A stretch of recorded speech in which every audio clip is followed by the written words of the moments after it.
Coral reefs सभी समुद्री पारिस्थितिक तंत्रों में सबसे विविध हैं। वे जीवन से भरपूर हैं। शायद सभी समुद्री प्रजातियों में से 1/4 भोजन और आश्रय के लिए रीफ्स पर निर्भर हैं। यह एक उल्लेखनीय आंकड़ा है जब आप मानते हैं कि रीफ सिर्फ 1 को कवर करती है, पृथ्वी की सतह का छोटा अंश 1% से भी कम और समुद्र तल का 2% से भी कम। क्योंकि वे बहुत विविध हैं, मूंगा चट्टानों को अक्सर समुद्र के वर्षावन कहा जाता है। प्रवाल भित्तियां लोगों के लिए भी बहुत महत्वपूर्ण हैं। प्रवाल भित्तियों का मूल्य 30 बिलियन अमेरिकी डॉलर और शायद हर साल 172 बिलियन अमेरिकी डॉलर तक अनुमानित किया गया है, जो भोजन, तटरेखाओं की सुरक्षा, पर्यटन पर आधारित रोजगार प्रदान करते हैं और यहाँ तक कि दवाइयाँ भी। दुर्भाग्य से लोग प्रवाल भित्तियों के लिए भी सबसे बड़ा खतरा पैदा करते हैं। अत्यधिक और विनाशकारी मछली पकड़ने, प्रदूषण, तापमान वृद्धि, बदलते समुद्री रसायन और आक्रामक प्रजातियां सभी भारी नुकसान उठा रही हैं। कुछ स्थानों पर चट्टानें पूरी तरह से नष्ट हो गई हैं और कई स्थानों पर आज चट्टानें वैसी ही धुंधली छाया बनकर रह गई हैं जैसी वे कभी थीं। टेंटिकल्स में चुभाने वाली कोशिकाएं होती हैं, जिन्हें नेमाटोसिस्ट कहा जाता है, जो कोरल पॉलिप को छोटे जीवों को पकड़ने की अनुमति देती हैं जो बहुत करीब तैरते हैं। पॉलिप के शरीर के अंदर पाचन और प्रजनन ऊतक होते हैं। खनिज कंकाल के उत्पादन में मूंगे समुद्री एनीमोन से भिन्न होते हैं। गर्म पानी में रहने वाले उथले पानी के मूंगों के पास अक्सर भोजन का एक अन्य स्रोत ज़ोक्सांथेला उच्चारण ज़ोज़ांथेलिक होता है।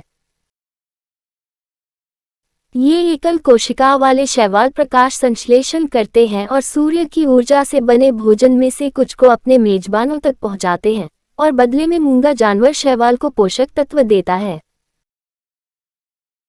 ये वो रिश्ता है जो उथले पानी के मूंगों को इतनी तेजी से बढ़ने की अनुमति देता है कि वे विशाल संरचनाओं का निर्माण कर सके जिन्हें हम चट्टानें कहते हैं।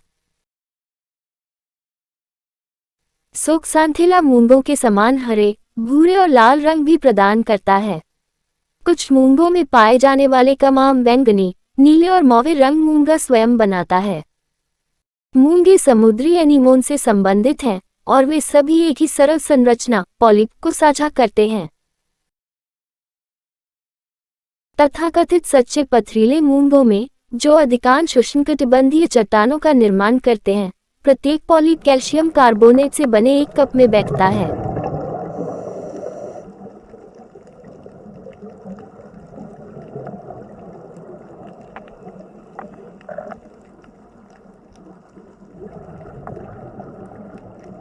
पथरीले मूंगे सबसे महत्वपूर्ण चट्टान निर्माता हैं, लेकिन ऑर्गन पाइप मूंगे, कीमती लाल मूंगे और नीले मूंगे में भी पथरीले कंकाल होते हैं।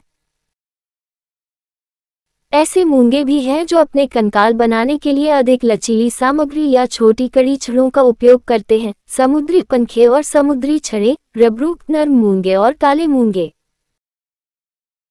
जिन जानवरों को हम मूंगा कहते हैं उनका वंश वृक्ष जटिल है और कुछ समूह दूसरों की तुलना में एक दूसरे से अधिक निकटता से संबंधित हैं।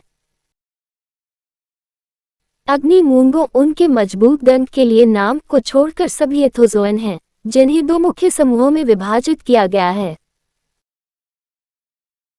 हेक्साकोरल असली पथरीले मूंगे और काले मूंगे, साथ ही समुद्री एनीमोन सहित में चिकने तंबू होते हैं, जो अक्सर 6 के गुणक में होते हैं, और ऑक्टोकोरल मुलायम मूंगे, सीफेन, ऑर्गन पाइप कोरल और नीले मूंगे में 8 तंबू होते हैं, जिनमें से प्रत्येक जिसके किनारों पर छोटी छोटी शाखाएं चलती हैं।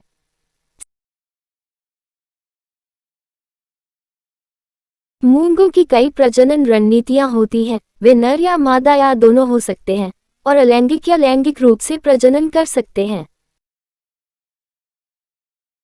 कॉलोनी के आकार को बढ़ाने के लिए अलैंगिक प्रजनन महत्वपूर्ण है और यौन प्रजनन से आनुवंशिक विविधता बढ़ती है और नई कॉलोनियां शुरू होती हैं जो माता पिता से दूर हो सकती हैं।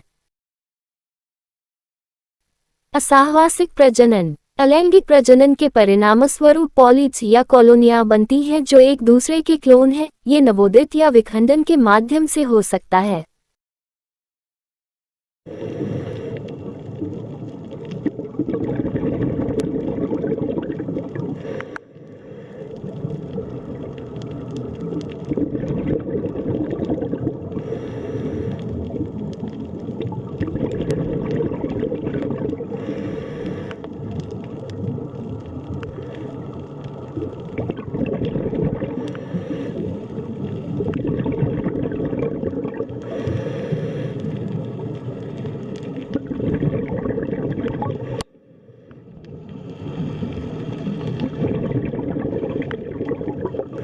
बडिंग तब होती है जब एक मूंगा पॉलिप एक निश्चित आकार तक पहुंचता है और विभाजित होता है, जिससे आनुवंशिक रूप से समान नया पॉलिप बनता है। मूंगे अपने पूरे जीवन काल में ऐसा करते हैं। अगर आपको यह वीडियो पसंद आए तो कृपया लाइक, कमेंट, शेयर करें और इस चैनल को सब्सक्राइब करें।